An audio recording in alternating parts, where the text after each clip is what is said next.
Hello guys and welcome back to the mystic path tarot. तो आज मैं कुछ ऐसे टॉपिक पे बात करने वाली हूँ कि जिससे आपको आपकी स्पिरिचुअल जर्नी में कुछ मदद होगी, कुछ चीज़ें आपको रिवील होगी। तो जैसे कि मैं बताना चाहूँगी, जब हम एक स्पिरिचुअल जर्नी में होते हैं, कुछ चीज़ें हमारे साथ ऐसी होती है जिसका ना कोई लॉजिक नहीं होता। कोई चीज़ हम समझ नहीं पाते कि ये क्यों हो रही है, ये ऐसे कौन से सिम्टम्स है जो हमारे साथ हो रहे हैं। तो मेनली अभी हम जिस फेज़ की बात कर रहे हैं वो फेज़ होगा कुंडलिनी शक्ति जागृत होने का। तो इस समय पर मोस्टली हमारे शरीर में सेंसेशंस हमें फील होते हैं। तो अब ये सेंसेशंस हमारी बॉडी के किसी भी पार्ट में होते हैं। जैसे कि ये सबसे पहले हमारी जो पैर है, लेग्स है, उसके सबसे नीचे का जो पॉइंट होता है वहाँ से सेंसेशंस हमें फील होना स्टार्ट होता है।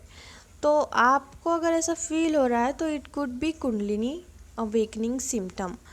तो जैसे चींटी काटती है ना पैर को, चींटी जैसे रेंगती है, ऐसी सेंसेशंस फील हमें होती है पैरों में। तो हम क्लूलेसली कहते हैं कि कुछ ऐसी चीज़ है, ऐसी सेंसेशंस है, ऐसी कोई एनर्जी है जो ऊपर आना चाहती है। तो समटाइम्स हम उससे बहुत डर जाते हैं। पहले हमको लगता है कि मे बी ये कुछ नॉर्मल सी चीज़ होगी या फिर ऐसे ही कुछ हो रहा होगा, तो हम इग्नोर करते हैं। पर ये कंटिन्यूसली होने लगती है और उसके बाद बॉडी पार्ट्स में एक वाइब्रेशनली कुछ पुल फील होता है, जैसे कुछ चीज़ अंदर से वाइब्रेट कर रही हो। तो वो घुटनों में हो सकती है, हाथों में हो सकती है, लाइक इन एनी, कहीं भी हो सकती है। उसको हम कह नहीं सकते। आपकी बॉडी में जो भी ब्लॉकेजेस होंगे उस जगह पे वो चीज़, वो ब्लॉकेज क्लियर करने के लिए वो वाइब्रेंट होंगी। वहाँ पे आपको स्टार्टिंग में पेन भी फील हो सकता है। तो जो स्टार्टिंग फेज़ होता है वो पेनफुल होता ही है, बिकॉज़ हमारे अंदर ब्रह्मांड की वो ऊर्जा स्थापित हो रही होती है। जो ट्रांसफॉर्मेशन हमारे अंदर हो रहा होता है वो बहुत ही बियॉन्ड का है, वो बहुत ही ज़्यादा पावरफुल है। तो उसे सहन करना, उस चीज़ को धारित करने में हमें बहुत पेन होता है, क्योंकि ये इतनी बड़ी ट्रांसफॉर्मेशन की चीज़ है जो हर किसी को नहीं मिलती। जन्म जन्म निकल जाते हैं पर ये चीज़ आप किसी भी नॉर्मल इंसान के साथ नहीं हो सकती। इसके लिए बहुत ही पिछले जन्म के कहोगे तो सिद्धि, भक्ति, श्रद्धा और अच्छे कर्म चाहिए होते हैं।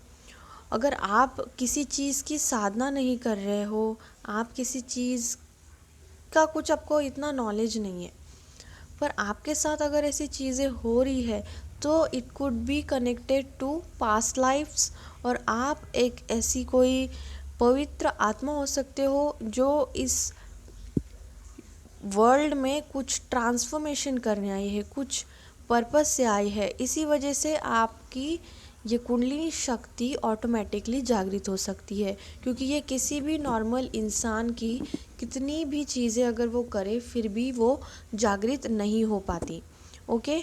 और कोई अगर ये चीज़ें जानबूझकर कर रहा है, फोर्सफुली कर रहा है, कुछ गुरुओं के यहाँ पे जाके वो फोर्सफुली, ठीक है, गुरुओं के पास भी जाके आप प्रयास कर सकते हो, आप उस शक्ति को बढ़ाने की कोशिश कर सकते हो, चक्रा हीलिंग कर सकते हो।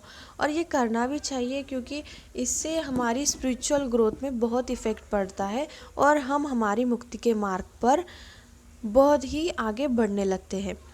पर अगर हम किसी भी चीज़ की नॉलेज ना होते हुए अगर हम इंटरनेट से कोई चीज़ देखते हैं और उसे फॉलो करते हैं, कुछ वीडियोस में टिप्स है, टेक्निक्स है, उसको बिना किसी गाइडेंस के अगर हम फॉलो करते हैं और ये चीज़ों में पढ़ते हैं, और अगर ये गलती से कुछ अवेकन हो गया तो वो बहुत ही ज़्यादा खतरनाक है।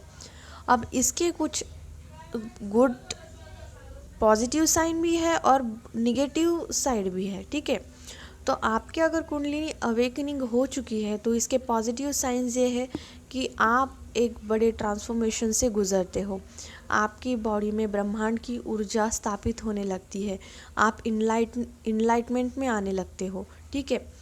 और आपके साथ बहुत ही ज़्यादा मिस्टिकल और मैजिकल चीज़ें होने लगती है, ठीक है। आप एंजल से कनेक्ट कर पाते हो, आप एनर्जी से कनेक्ट कर पाते हो।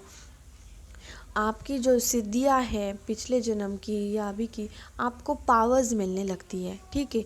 आपके इंट्यूशन पावर बढ़ने लगती है, आप पहले से ज़्यादा अट्रैक्टिव होते हो, एनर्जी सेंसिटिवनेस होती है, आप